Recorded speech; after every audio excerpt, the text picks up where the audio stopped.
Acá sigo hasta el 22.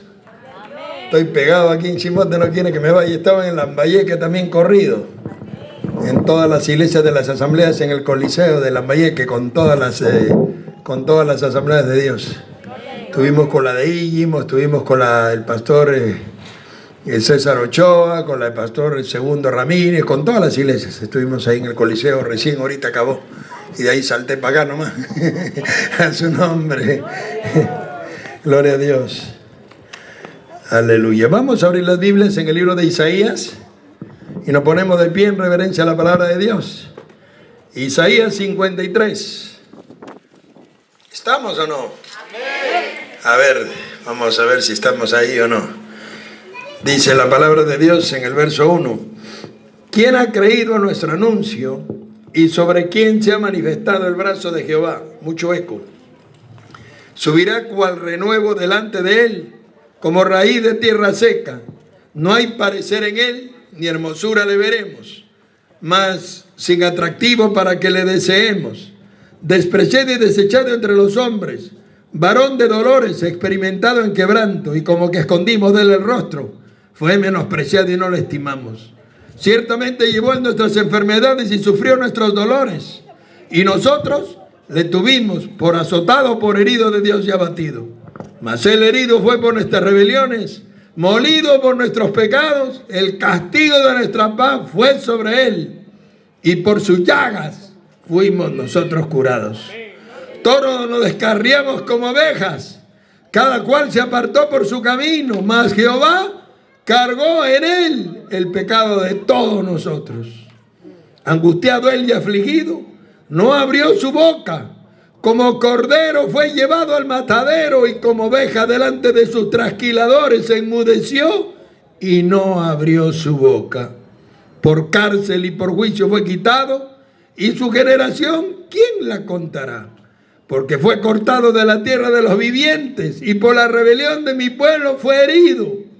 Y se dispuso con los impíos su sepultura, mas con los ricos fue en su muerte. Aunque nunca hizo maldad, ni hubo engaño en su boca. Con todo esto Jehová quiso quebrantarlo, sujetándole a padecimiento. Cuando haya puesto su vida en expiación por el pecado, verá linaje, vivirá largos días, y la voluntad de Jehová será en su mano prosperada. Verá el fruto de la aflicción de su alma y quedará satisfecho. Por su conocimiento justificará mi siervo justo a muchos, y llevará las iniquidades de ellos. Por tanto, yo le daré parte con los grandes, y con los fuertes repartirá despojos. Por cuanto derramó su vida hasta la muerte, y fue contado con los pecadores, habiendo él llevado el pecado de muchos, y orado por los transgresores. Oremos. Padre celestial, te doy gracias. Te pedimos que tu palabra, viva y eficaz, sea predicada con poder, sabiduría y denuedo. Que la ventana de los cielos en esta noche se abra, para que toda clase de milagros asombrosos y sobrenaturales sean hechos en el nombre de tu Hijo amado Jesucristo. En el nombre de Jesús. Amén y amén. Tomen asiento, pónganse cómodo. Pónganse cómodo. Hermanos, ¿saben lo que dice la palabra de Dios? En el libro de Isaías capítulo 7, 14 dice: por tanto, el Señor mismo dará señal. He aquí una virgen concebirá y dará a luz un hijo, y su nombre será llamado Emmanuel, que traducido quiere decir Dios con nosotros. 800 años después, el ángel Gabriel se le aparece, como dice Lucas 1:35, a una mujer llamada María, y le dice: salve muy favorecida, el Espíritu Santo vendrá sobre ti, y el poder del Altísimo te cubrirá con su sombra, y el santo ser que nacerá en tu vientre será llamado Hijo de Dios. A su nombre. Jesús de Nazaret, dice la palabra de Dios, pudiendo nacer, hermanos, en un imperio, en un castillo, en un reino, nació en un lugar tremendamente humilde, como dice el profeta Miqueas en el capítulo 5:2. Tú, Belén Efrata, pequeña para estar entre las familias de Judá, de ti nacerá el que será Señor de Israel. Y nació en un pesebre, y nació en un corral, para decirle al mundo que Él no vino a ser servido, ni a sentarse en un trono de oro, sino a dar su vida por nosotros. A su nombre, alábalo porque Él vive, hermanos. Hermano, Jesús de Nazaret, a la edad de los 33 años, después de haber estado 40 días y 40 noches en el desierto, comienza en Jesucristo el ministerio más grande de todos los tiempos.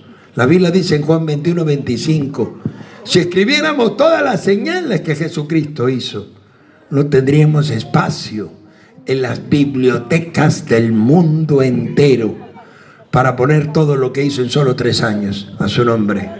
A la edad de los 30 comenzó a prepararse, y a la edad de los 33 su ministerio estaba en todo auge. ¿Cuántos alaban su nombre? Después del ayuno que hizo en el Jordán, hermanos, comenzó Dios a hacer cosas increíbles. Su ministerio de milagros se inicia ahí. Y dice la palabra de Dios, hermanos, reclutó apóstoles de todas las clases sociales. Tenía como apóstoles médicos, tenía como apóstoles teólogos como Pablo, tenía a Mateo, un cobrador de impuestos, tenía de todo tipo de apóstoles, pescadores, hombres del vulgo que nunca fueron a una escuela, a un colegio. ¿Y sabe para qué? Para decirle al mundo que Dios no hace acepción de personas.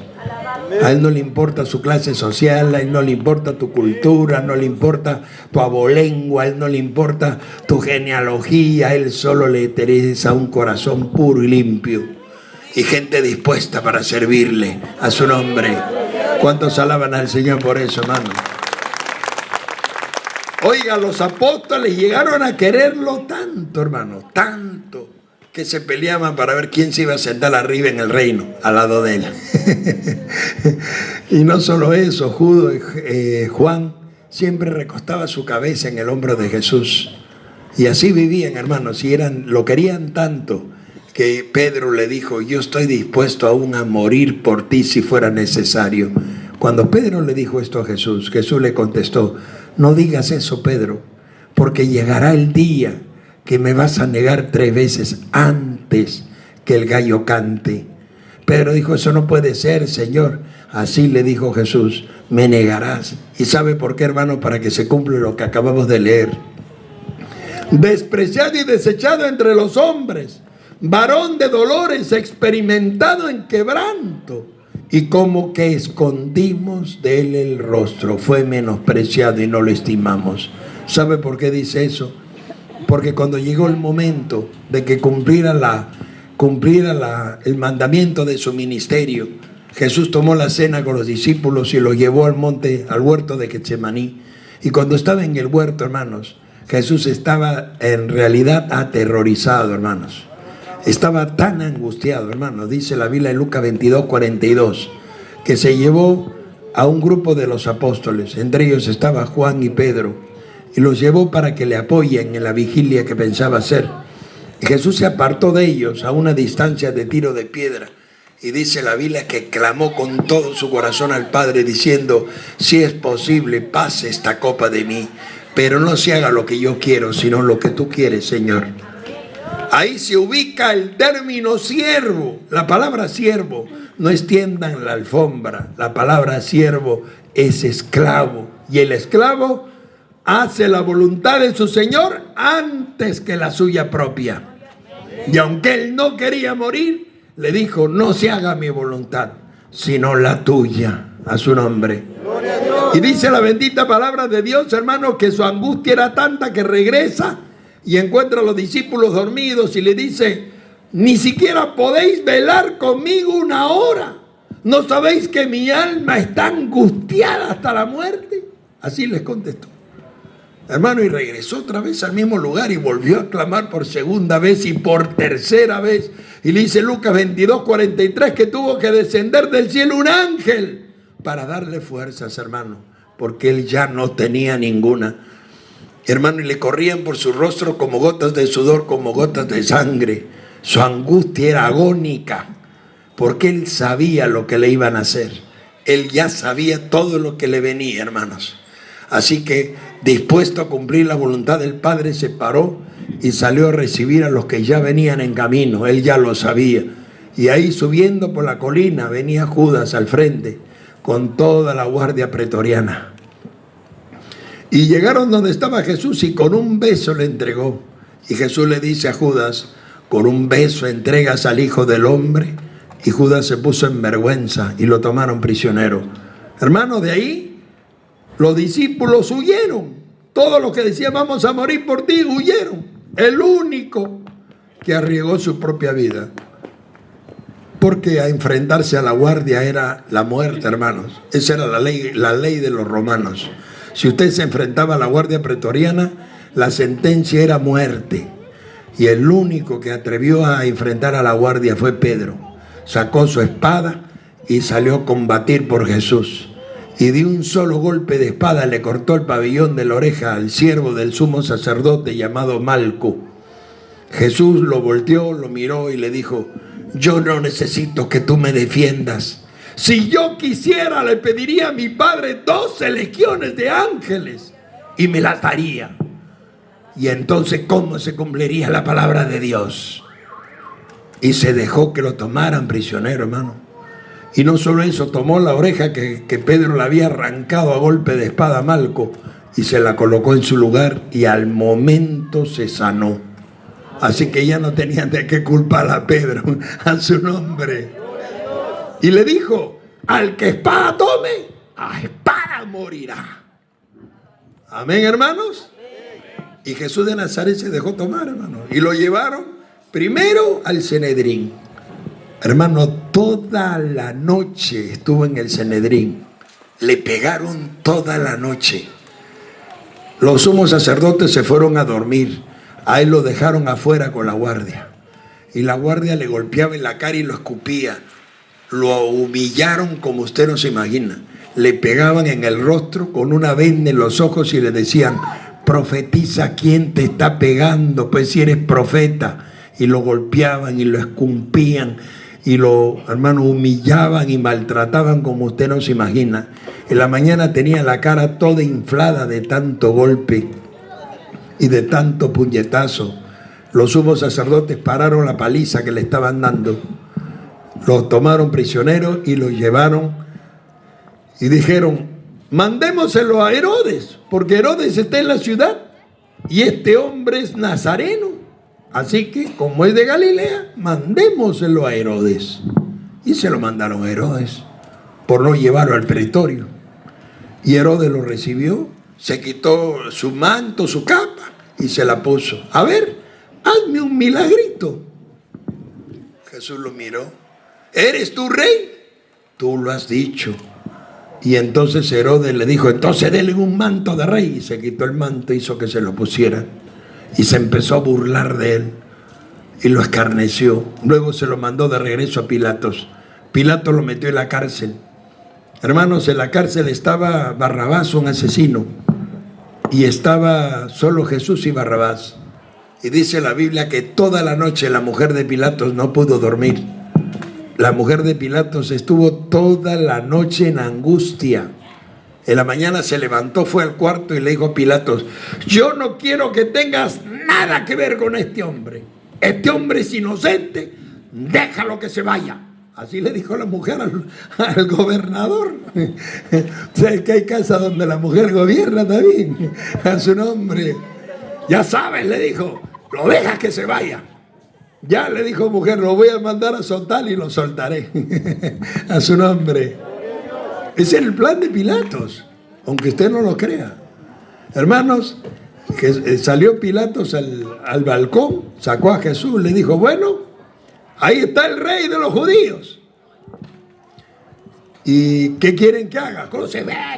Y gritaban todos desesperados ahí abajo. Que lo maten, que lo maten, que lo maten, que lo crucifiquen.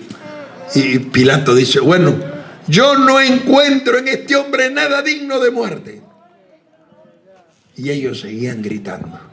Así que Pilato, para librarlo, dijo, bueno, hoy es la fiesta de las Pascuas.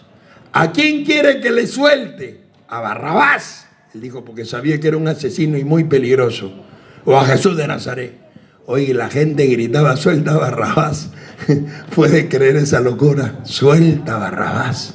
Y crucifica a Jesús, que lo único que había hecho era sanar enfermos, predicar el evangelio, salvar almas, traer bendición a toda esa nación hebrea, hermanos.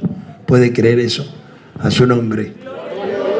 Y mátalo a Jesucristo. Cuando Pilatos ya no supo qué hacer, se cumple lo que acabamos de leer. Como cordero fue llevado al matadero y como oveja delante de sus trasquiladores se enmudeció y no abrió su boca. Pilato le dijo, oye, le dijo, ¿no dices nada para defenderte?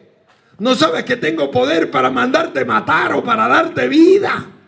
Jesús le dijo, ningún poder tendría si no te lo diera mi Padre. A su nombre. Ningún poder tendría si no te lo habría dado mi Padre, le dijo. Y quedó callado. Y hermano, lo entregó. Ya lo habían azotado para que se calmara el pueblo, pero el pueblo no se conformó con los azotes y destrozarle la espalda con las fustas romanas. ¿Sabe cómo son las fustas romanas? Yo he estado en Roma, hermanos. He vivido en Italia algunos años. Las fustas romanas tienen unos garfios en las puntas. Garfios como si fuesen anzuelos de pescado. Ustedes que conocen tanto la pesca, se parecen a anzuelos, pero anzuelos de acero con punta de metal. Cuando usted lanza la fusta engancha en la carne. Y cuando usted tira la fusta, destroza la carne a tiras. Así eran las fustas romanas. Así que con eso le dieron y le destrozaron la espalda. Y le pusieron como corona una de espinas y como cetro le dieron una caña para burlarse de él. Y aún así se mantuvo firme en su dicho. Por eso dice, ciertamente llevó en nuestras enfermedades y sufrió nuestros dolores. Y por sus llagas fuimos nosotros curados. A su nombre. Así que para que usted sepa de dónde viene su sanidad, de sus llagas, hermano, de las llagas, por sus llagas fuimos nosotros curados. Ciertamente dice, como ovejas cada cual se apartó por su camino, mas Jehová cargó en él el pecado de todos nosotros. ¿Sabe lo que significa la palabra propiciación? Significa, él ocupó tu lugar. Él no tenía por qué morir en esa cruz. Él no cometió delito alguno, ni falta, ni pecado ninguno. Él cargó el pecado de todos nosotros, hermanos, para que usted y yo pudiéramos tener acceso al reino de los cielos, para que usted y yo tuviéramos perdón de todos nuestros pecados, para que usted y yo tuviéramos comunión con el Padre. Por eso lo hizo, a su nombre. Por eso dice, nos descarriamos como ovejas, cada cual se apartó por su camino, mas Jehová cargó en él el pecado de todos nosotros. Angustiado y afligido, dice, no abrió su boca. Usted ya lo escuchó. Como cordero fue llevado al matadero y como oveja delante de sus trasquiladores se enmudeció. Por cárcel y por juicio fue quitado, y su generación, ¿quién la contará? Hermanos, cuando subieron a reclamar que lo entregue, los asesores de Pilato dijeron, entrégaselo, no tengas problemas con el César. Y tiró la orden de condena. Pero ¿sabe qué? Pilatos dijo, yo no quiero tener nada que ver con la sangre de este hombre inocente. Y se lavó las manos. Y dijo, la sangre de este hombre caiga sobre vosotros y sobre vuestros hijos. Léalo en su Biblia, ahí está. Y ellos dijeron, así sea. Se echaron en la cabeza la maldición más espantosa de todos los tiempos. Por eso los exterminaron en los campos de concentración nazi. Los quemaron, los incendiaron, los mutilaron, los masacraron, los enterraron, hicieron con ellos, hermano. Y Dios no movió un dedo. ¿Sabe por qué? Porque tenían la mano manchada con la sangre del Hijo del Dios viviente. Y cuando terminó la Segunda Guerra Mundial y andaban en barcos y nadie los quería, en ningún país los recibía. Hermanos, les daban víveres y los mandaban y andaban de país en país y ya no sabían qué hacer con ellos. Desesperados, vivían en los barcos, no tenían patria. Su nación había sido invadida por los árabes en el año 1948. Recién las Naciones Unidas hizo un convenio para que Israel recupere su patria. Y recién después de una larga guerra, en el 1965, Israel recuperó su nación. Para que usted vea que eso vino del juicio de así sea. Porque Pilato dijo, la sangre de este hombre sea sobre vosotros y sobre vuestros hijos. Y la maldición les cayó a toda su descendencia. Ahora es una nación bendecida. A su nombre. Alábalo porque Él vive, hermanos. Aleluya. Yo le digo una cosa, hermanos. Cuando Jesús de Nazaret fue llevado al monte de la Calavera, Él no podía cargar la cruz. Tenía la espalda destrozada. Le pusieron el madero, caminó unos cuantos metros y cayó desmayado. A pesar de que lo flagelaban y le pegaban con las fustas, no podía caminar. Cayó al suelo y se desmayó. Entonces la guardia, no sabiendo qué hacer, encontró en el camino un varón llamado Simón de Cirene y le ayudó a cargar la cruz y la cargó hasta el monte de la Calavera. Cuando llegaron al monte de la Calavera, hermanos, lo clavaron con clavos enormes en sus manos y en sus pies y luego levantaron la cruz. Al lado de él habían dos delincuentes, dos ladrones. Uno de ellos le injuriaba gritando, a otros salvaste, ¿por qué no te salvas a ti mismo y nos salvas a nosotros? El otro ladrón contestó, ¿no tienes temor de Dios? ¿No sabes que nosotros estamos aquí bajo justo castigo? Este hombre es inocente. Señor, le dijo, acuérdate de mí cuando comiences a reinar. Jesús le dijo, de cierto te digo, hoy estarás conmigo en el paraíso. Hoy estarás conmigo en el paraíso. Y tuvo perdón, hermanos. A su nombre. Hermanos, en ese momento Jesús expiró. Cuando Jesús expiró, el velo del templo se rasgó en dos. Para que Jesús se convirtiera en el mediador, como dice Hebreos 7:25, entre Dios y los hombres, viviendo perpetuamente para salvar a todos los que por Él se acercan a Dios. Amén. Y yo le digo una cosa, la sangre que se derramó en esa cruz, ¿usted sabe por qué Dios no le ayudó? Las palabras de Jesús en la cruz son bien claras. Elí, Elí, lama sabactani, que significa, ¿por qué me has abandonado? Jesús esperaba que Dios le ayudara. ¿Sabe por qué no le ayudó? Porque, hermanos, en el momento que Jesús estaba sobre esa cruz, Él era pecado. El pecado de usted, el mío y el de todo el planeta Tierra estaba encima de Él. Y en esa sangre que se chorreaba por el madero, corría el perdón de toda la humanidad. Y todo el que en Cristo creyera tendría perdón de pecados. Y no habría pecado que la sangre de Cristo no pudiera limpiar. Y no había pecado que Jesús no pudiera perdonar. Así que no importa lo que usted haya sido, no importa cómo usted haya vivido en el pasado, déjeme decirle en esta noche que hay perdón en Cristo Jesús para todo pecado. Y que no hay pecado que Cristo Jesús no sepa perdonar. Solo necesita venir con humildad delante de Dios y arrepentirse y pedir perdón con todo su corazón. Y el perdón le será otorgado. Y las cosas viejas serán pasadas. Y todo lo que hizo en el pasado no será recordado. Y todo será hecho nuevo. Una nueva vida. Conozco miles de personas que han sido terribles. Yo he sido pistolero, he sido traficante, he sido terrible. Y aquí me tiene, hermanos, lavado por la sangre preciosa de Cristo. Así como yo y miles de millones de personas que salieron del basurero, que salieron del lodo cenagoso, que salieron de los sitios más terribles y fueron lavados por la preciosa sangre de Cristo Jesús y tienen hoy una nueva vida. Así que si usted quiere en esta noche darle la oportunidad a Jesús de cambiar su vida, créame, Él está aquí con los brazos abiertos, solo esperando que le dé la oportunidad. Así como yo, un día también muchos le dijeron, sí Señor, te acepto. Y ese día descubrieron, hermanos, que tomaron la mejor decisión de toda su vida. Porque conocieron el perdón, la salvación y la gran transformación que Cristo Jesús generó en la vida de las personas. A su nombre.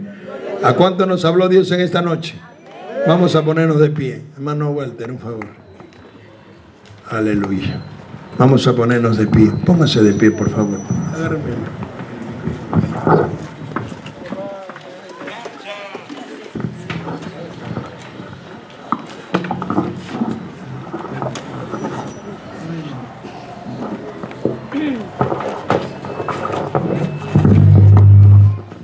Hay alguien, modúlalo bonito. Hay alguien en esta noche que quisiera entregar su vida a Jesús. Yo le invito a que pueda pasar acá adelante.